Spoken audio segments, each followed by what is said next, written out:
Bütün çocuklar da iyi sever. Evet, bak nasılsın lan? Aranıyor. Kırmızı beyaz olacak. Beyaz. Kırmızı çocuk beyaz olur. Ben siyah mı çıktım?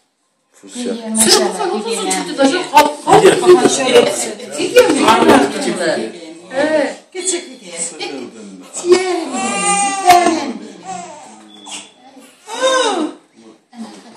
Üşümez. Yo. Şapka sıkmış, terlemiş.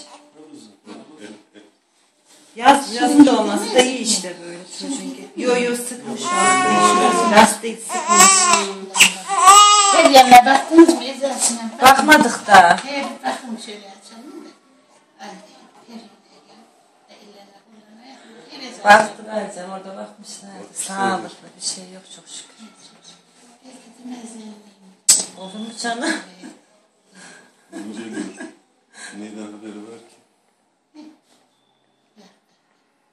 Şurasını diklerse şurasını. Parayı. He?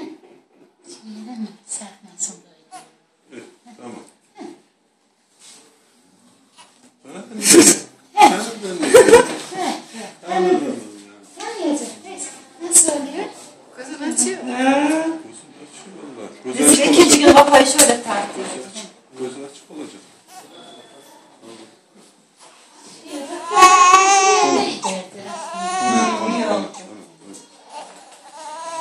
Gel bir bakalım eline koluna bir.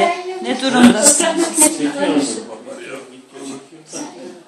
Gel bir bakalım bir gel.